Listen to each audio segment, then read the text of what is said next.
What is green hydrogen and how green hydrogen transforming energy sector for a sustainable future? Article is important for GS paper 2, GS paper 3. To achieve India's net zero emission target by 2070 and to decarbonize its industrial sectors, green hydrogen offers a crucial pathway. India अगर net zero emission target को 2070 तक achieve करना चाहता है या अपने industrial sector को decarbonise करना चाहता है तो इसके लिए ग्रीन हाइड्रोजन एक क्रूशियल पाथवे ऑफर करता है। India has set target of producing 5 million metric ton of green hydrogen annually by 2030। India 2030 तक annually 5 million metric ton green hydrogen produce करने का इंडिया ने टारगेट रखा हुआ है। Achievement of this target could establish India early leadership in the emerging sector. India अगर 5 million metric ton green hydrogen producing करने का एनुअली टारगेट अगर कंप्लीट कर लेता है तो इंडिया ग्रीन हाइड्रोजन सेक्टर में अपने लीडरशिप शो कर सकता है globally. What is green hydrogen? Green hydrogen is a hydrogen which is produced through the electrolysis of water using renewable energy sources like solar, wind, or hydropower. It does not release greenhouse gas during production, making it an environment-friendly fuel. Green hydrogen एक type का hydrogen है जो कि water के electrolysis के through renewable energy source का use करके produce किया जाता है। Renewable energy source such as solar, wind और हाइड्रो पावर एनर्जी का यूज करके जब वाटर का इलेक्ट्रोलाइसिस किया जाता है और हाइड्रोजन और ऑक्सीजन को अलग किया जाता है, this is known as green hydrogen. जिस टाइम पर ग्रीन हाइड्रोजन का प्रोडक्शन किया था उस टाइम पर किसी भी टाइप का ग्रीन हाउस गैस रिलीज नहीं होता है। यही वजह है कि green hydrogen environment friendly fuel है। Green hydrogen is a tasteless, colourless, odourless, non toxic and highly combustible gases substance. Green hydrogen tasteless होता है, colourless, odourless, non toxic and highly combustible gases substance है। It is the simplest, lightest and most abundant element in universe. Green hydrogen पूरे universe के अंदर simplest, lightest and most abundant element है। In green hydrogen, the term green refer to the method of production which involve the use of renewable energy sources like wind, solar और hydel power for electrolysis। Green hydrogen में green term का जो meaning है mainly method of production को ये show कर रहा है। जिस टाइम पर ग्रीन हाइड्रोजन का प्रोडक्शन किया जाता है उस टाइम पर renewable energy sources such as wind, solar और हाइडल पावर का यूज इलेक्ट्रोलाइसिस के लिए किया जाता है। Electrolysis process split water into hydrogen and oxygen without emitting greenhouse gases. Electrolysis process में वाटर को हाइड्रोजन एंड ऑक्सीजन में स्प्लिट किया जाता है और इस टाइम पर किसी भी टाइप का ग्रीन हाउस गैस एमिट नहीं होता है। How is green hydrogen different from grey and blue hydrogen? Green hydrogen का साथ साथ ग्रे हाइड्रोजन और ब्लू हाइड्रोजन भी होता है, बट तीनों के बीच में क्या डिफरेंस है? Grey hydrogen is produce from fossil fuels like coal और natural gas releasing green house gases during production. बात अगर ग्रे हाइड्रोजन की जाए, grey hydrogen fossil fuels like coal and natural gas से प्रोड्यूस किया जाता है और जिस टाइम पर इसका प्रोडक्शन होता है उस टाइम पर ग्रीन हाउस गैस का रिलीज इन्वायरमेंट के अंदर बहुत ज़्यादा होता है। Number to, blue hydrogen. Blue hydrogen is also produce from fossil fuels but with carbon capture and storage technologies. Blue hydrogen भी फॉसिल फ्यूल्स के थ्रू प्रोड्यूस किया जाता है बट इसमें काफ़ी हद तक कार्बन को कैप्चर किया जाता है एंड स्टोरेज टेक्नोलॉजीज कार्बन से रिलेटेड काफ़ी बेटर है। इट मीन्स यहाँ पर ग्रे हाइड्रोजन और ब्लू हाइड्रोजन दोनों ही फॉसिल फ्यूल से यहाँ पर प्रोड्यूस किए जा रहे हैं, बट ग्रीन हाइड्रोजन के अंदर ग्रीन हाउस गैसेस का इमिशन एनवायरनमेंट के अंदर बहुत ज़्यादा होता है। ब्लू हाइड्रोजन के प्रोडक्शन के ड्यूरिंग यहाँ पर कार्बन कैप्चर पर फोकस किया जाता है और ग्रीन हाउस गैस का इमिशन उतना नहीं होता जितना कि ग्रे हाइड्रोजन प्रोडक्शन का ड्यूरिंग होता है। Green hydrogen is the cleanest form because it uses renewable energy sources. बात अगर ग्रीन हाइड्रोजन की जाए तो ये क्लीनेस्ट फॉर्म है और इसके प्रोडक्शन में रिन्यूएबल एनर्जी सोर्सेज का यूज किया जाता है। Green hydrogen in India. India has set its target to becoming energy independent by 2047 and achieving net zero by 2070। India ने कुछ इंपॉर्टेंट टारगेट रखे हुए हैं। इंडिया 2047 तक एनर्जी इंडिपेंडेंट अपने आप को बनाना चाहता है और 2070 तक नेट जीरो टारगेट को अचीविंग करना चाहता है। To achieve this target, need to using green hydrogen as a renewable energy across all economic spheres is central to India's energy transition। अगर इंडिया चाहता है कि 2047 तक एनर्जी इंडिपेंडेंट कंट्री बने और अपना 2070 तक नेट जीरो टारगेट को अचीव करे, उसके लिए इंडिया को ग्रीन हाइड्रोजन को एक रिन्यूएबल एनर्जी के तौर पर इकोनॉमी के ऑल स्फीयर्स में यहाँ पर यूज करना होगा। India has set target of producing 5 million metric ton of green hydrogen annually by 2030। India ने ग्रीन हाइड्रोजन प्रोडक्शन का भी यहाँ पर टारगेट रखा हुआ है। 2030 तक annually India 5 million metric ton green hydrogen produce करना चाहता है। Currently India is on track to meet only 10% of its stated goal. Because India का गोल है कि वो 2030 तक yearly 5 million metric ton green hydrogen produce करे, बट अभी तक इसका ओनली 10% टारगेट को अचीव किया जा रहा है। Green hydrogen advantage, green hydrogen के क्या क्या एडवांटेजेस होते हैं? Number one, energy storage for a long period तक के लिए एनर्जी को स्टोर किया जा सकता है। फ्लेक्सिबल एनर्जी कैरियर, इस एनर्जी को one place to another place carrier करना ईजी है। मॉनिटरी बेनिफिट भी इसको कुछ है। रिड्यूस इमिशंस इसके थ्रू नहीं होता है। ग्लोबल डोमिनेंस इसका हो सकता है। Number one, energy storage for a long period. Green hydrogen can be stored for long period, which make it suitable for grid stability by providing energy when renewable sources are intermittent. Green hydrogen को long period तक store करके रखा जा सकता है और grid stability के लिए ये एक बहुत ही इम्पोर्टेंट हो जाता है। बिकॉज कभी कभी जिस तरह से पावर कट हो जाता है तो उस केस में ग्रीन हाइड्रोजन का use as a energy providing के तौर पर किया जा सकता है। Number two, flexible energy carrier, hydrogen can be used for various energy applications such as integrating renewable energy sources, industries and transportation.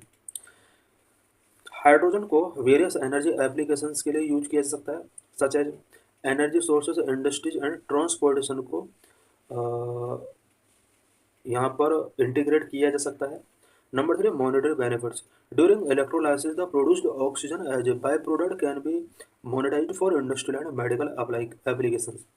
जिस टाइम पर वाटर का इलेक्ट्रोलाइसिस किया जाता है और हाइड्रोजन प्रोड्यूस किया जाता है, उसी टाइम पर इस प्रोसेस के ड्यूरिंग ऑक्सीजन एक बाय प्रोडक्ट के तौर पर प्रोड्यूस होता है और इस बाय प्रोडक्ट यानी ऑक्सीजन को भी इंडस्ट्रियल या मेडिकल एप्लीकेशंस में किया जा सकता है। Number four, reduced emissions. Unlike grey hydrogen, which is produced from methane, green hydrogen producer does not release greenhouse gases and its byproduct oxygen, environment friendly water vapor. Green hydrogen जो कि methane से grey hydrogen जो कि methane से produce किया जाता है, वहीं ग्रीन हाइड्रोजन एक रिलायबल सोर्स है एनर्जी का जो कि ग्रीन हाउस गैस रिलीज नहीं करता है और इसका जो बाय प्रोडक्ट होता है ऑक्सीजन वो इन्वायरमेंट फ्रेंडली वेपर होता है। Number five, global dominance, several countries are doing experiment of blending green hydrogen with natural gas for power generation, industrial application and residential use. बहुत सारे कंट्रीज हैं अब जो कि नेचुरल गैस में अब ग्रीन हाइड्रोजन ब्लेंडिंग कर रहे हैं सो दैट पावर जनरेशन को बूस्ट किया सके। Issues and challenges before green hydrogen के बिफोर क्या क्या इशूज एंड चैलेंजेस है स्पेशली इंडिया के अंदर? Number one, high cost of production. Number two, high energy consumption. Number three, safety concern. Number four, need to develop infrastructure. Number six, energy storage. Number seven, dependency on renewable energy sources. Number eight, public acceptance. Number one, high cost of production. The production of green hydrogen through electrolysis by using renewable energy sources is more expensive, making hydrogen production costlier. Because current में hydrogen को produce करने का जो cost है वो काफ़ी ज़्यादा है। जिस टाइम पर वाटर का रिन्यूएबल एनर्जी सोर्स का यूज करके इलेक्ट्रोलाइसिस किया जाता है मोर एक्सपेंसिव हो जाता है। यही वजह है कि अभी भी ग्रीन हाइड्रोजन का प्रोडक्शन कॉस्ट बहुत ज़्यादा है। Number two, high energy consumption. Green hydrogen production require more energy than other fuels. Green hydrogen का जिस टाइम पर प्रोडक्शन किया जाता है उस टाइम पर इसके लिए एनर्जी बहुत ज़्यादा चाहिए, जबकि अदर फ्यूल का जब प्रोडक्शन किया जाता है उसमें उतना एनर्जी नहीं चाहिए। Number three, safety concern. Hydrogen is highly flammable and volatile, needs extensive safety measure to prevent explosion and leak. Hydrogen का अगर लीकेज हो जाता है तो ये हाईली फ्लेमेबल और वोलेटाइल हो सकता है बिकॉज ये हाईली फ्लेमेबल है और वोलेटाइल गैस है और एक्सप्लोजन या लीकेज को प्रिवेंट करने के लिए कुछ सेफ्टी मेजर्स यहाँ पर टेकिंग करने होंगे। The development of proper safety regulations and protocol is crucial to ensure the safe handling and storage of the green hydrogen. Green hydrogen के सेफ हैंडलिंग एंड स्टोरेज करने के लिए कुछ सेफ्टी रेगुलेशंस एंड प्रोटोकॉल का develop हमें करना होगा। Number 4, need to develop infrastructure. For production, storage and distribution of green hydrogen, it requires the development of a robust infrastructure. Green hydrogen के production के लिए, स्टोरेज के लिए, डिस्ट्रीब्यूशन के लिए हमें रोबस्ट इंफ्रास्ट्रक्चर डेवलप करना होगा। Number 6, energy storage. The development of effective energy storage solution is important to enable the widespread adoption of green hydrogen. Green hydrogen के वाइड स्पीड एडॉप्शन के लिए हमें इफेक्टिव एनर्जी स्टोरेज सॉल्यूशन से develop करने होंगे India के अंदर। Energy storage solutions like batteries and hydrogen storage can store excess energy and provide a constant supply of green hydrogen. Energy storage solution की अगर बात की जाए तो इसके लिए बैटरीज एंड हाइड्रोजन स्टोरेज हम इस्टेब्लिश कर सकते हैं, सो दैट एक्सेस एनर्जी को स्टोर किया सके and constant supply green hydrogen के तहत यहाँ पर कॉलोनीज के लिए प्रोवाइड कराया जा सके। Number 7, dependency on renewable energy sources. Green hydrogen production is dependent on renewable energy sources like solar, wind, and hydropower. These sources are intermittent and their output can fluctuate over time. Because green hydrogen का जो production है वो renewable energy sources like solar, wind and hydro power पर depend है, और ये renewable source energy जो होते हैं वो इंटरमिटेंट होते हैं और इनका जो आउटपुट है ओवर द टाइम फ्लक्चुएट हो सकता है। Number 8, public acceptance. The public acceptance of green hydrogen is necessary to its adoption. The public must be educated about important benefit of green hydrogen and its role in mitigating climate change. Green hydrogen के acceptance के लिए, specially public के द्वारा इसको adopt करने के लिए public acceptance बहुत ज़रूरी है। जब तक पब्लिक इसको एक्सेप्ट नहीं करेगी तब तक ग्रीन हाइड्रोजन मिशन को आगे नहीं बढ़ाया जा सकता। ग्रीन हाइड्रोजन का क्या क्या बेनिफिट होते हैं इसके रिगार्डिंग पब्लिक को एजुकेट करना होगा, इसके इम्पोर्टेंट बेनिफिट्स से इन्हें अपडेट कराना होगा, और क्लाइमेट चेंज को किस तरह से मिटिगेट किया जा सकता है ग्रीन हाइड्रोजन का यूज करके, इससे रिलेटेड सारा नॉलेज पब्लिक को गिवन करना होगा। What are India initiatives to promote green hydrogen. Green hydrogen को प्रमोट करने के लिए इंडिया की तरफ से वेरियस इनिशिएटिव्स टेकिंग किए गए हैं। वो क्या क्या इनिशिएटिव्स हैं? India launch several initiatives and policies to promote the production, utilization, export of green hydrogen. India ने ग्रीन हाइड्रोजन के प्रोडक्शन के लिए, यूटिलाइजेशन एंड एक्सपोर्ट को बूस्ट करने के लिए सेवरल इनिशिएटिव्स एंड पॉलिसीज को प्रमोट किया है। Number 1, national hydrogen mission. National hydrogen mission was announced in Union Budget 2021-22, which aims to make India global hub for green hydrogen. National hydrogen mission India में union budget 2021-22 के during announce किया गया था, so that India को green hydrogen hub, globally green hydrogen hub बनाया जा सके। This mission which facilitated demand creation, research and development, pilot project, skill development, standards and regulation and policy framework for green hydrogen. National hydrogen mission के अंदर green hydrogen से related demand creation करने के लिए, research and development के लिए, pilot project के लिए, skill development and green hydrogen के लिए स्टैंडर्ड रेगुलेशन फिक्स करने के लिए और स्पेशली पॉलिसी फ्रेमवर्क बनाने के लिए यहाँ पर नेशनल हाइड्रोजन मिशन लॉन्च किया गया इंडिया के अंदर। Number 2, green hydrogen consumption obligations. The ministry of new and renewable energy MNRE has introduced green hydrogen consumption obligation for petroleum refining and fertiliser industry. It is just like the renewable purchase obligation for electricity distribution companies. These obligations will require these industries to consume a certain percentage of green hydrogen in their overall hydrogen consumption. Ministry of New and Renewable Energy MNRE ने petroleum refining and fertiliser industries के लिए कुछ obligations यहाँ पर fix किए हैं, और ये ऑब्लिगेशन मेनली ये है कि ये जो इंडस्ट्री ओवरऑल जितना हाइड्रोजन कंजप्शन करते हैं उसका उसका कुछ परसेंटेज ग्रीन हाइड्रोजन के तौर पर ये यूज करें। It means refining, petroleum refining and fertiliser industries के लिए ये ऑब्लाइड कर दिया गया है कि वो अपने ओवरऑल हाइड्रोजन कंजप्शन का कुछ पार्ट या कुछ परसेंटेज ग्रीन हाइड्रोजन के तौर पर यूज करें। Number 3, green hydrogen hubs. The Ministry of New and Renewable Energy has identified regions that can facilitate a large-scale production of green hydrogen and develop them as green hydrogen hub. Ministry of new and renewable energy ने India में कुछ regions को identify किया है जहाँ पर green hydrogen को large scale पर प्रोड्यूस किया जा सकता है एंड ग्रीन हाइड्रोजन हब्स उन एरियाज को डेवलप किया जा सकता है। Green hydrogen applications. Green hydrogen का क्या क्या एप्लीकेशंस हैं? Number 1, wide range of applications. Number 2, transportation में इसका बहुत ज़्यादा एप्लीकेशन है। Number 3 energy storage and grid integration है। एनर्जी स्टोर किया जा सकता है, ग्रिड इंटीग्रेशन में ग्रीन हाइड्रोजन का बहुत बड़ा रोल है। नंबर 4 इंडस्ट्रियल एप्लीकेशन, कुछ इंडस्ट्रीज के अंदर भी ग्रीन हाइड्रोजन का यूज किया जा सकता है। Number 5 residential and commercial applications भी इसके हैं। हाइड्रोजन ब्लेंडिंग में इसका इंपॉर्टेंट रोल है। हाइड्रोजन ट्रेड में इसका इंपॉर्टेंट रोल है। Number one, wide range of applications. Green hydrogen has a wide range of applications in various sectors, making it a versatile and valuable resource in the transition toward a carbon neutral and sustainable future. Green hydrogen का various sectors में wide range of applications हैं। यही वजह है कि green hydrogen versatile and valuable substance है, और specially carbon neutral and sustainable future की तरफ अगर हम ट्रांजिशन करना चाहते हैं तो उसके लिए ग्रीन हाइड्रोजन एक वर्सेटाइल एंड वैल्यूएबल रिसोर्स हो सकता है। Number 2 transportation. Green hydrogen can fuel cell electric vehicles which can offer long driving ranges and faster refuelling times compare to battery electric vehicle. Green hydrogen fuel cell electric vehicle के लिए fuel provide कर सकता है, और green hydrogen का use अगर यहाँ पर किया जाता है तो लॉन्ग ड्राइविंग रेंज ऑफर की जा सकती है, एंड साथ ही फास्टर रिफ्यूलिंग टाइम्स इसका हो सकता है। अगर बैटरी इलेक्ट्रिक व्हीकल के साथ अगर कंपेयर किया जाता है तो फ्यूल सेल इलेक्ट्रिक व्हीकल में अगर ग्रीन हाइड्रोजन का यूज किया जाता है तो ये मोस्ट अफोर्डेबल हो सकता है और लॉन्ग ड्राइविंग इंश्योर कर सकता है। It can also power ships, trains and aeroplanes where it is a cleaner alternative to traditional fossil fuel.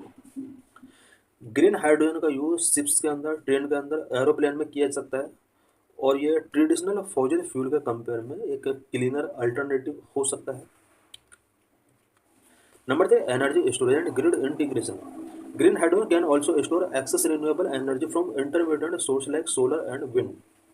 Green hydrogen excess renewable energy को स्टोर कर सकता है, such as solar and wind energy को भी ये स्टोर कर सकता है।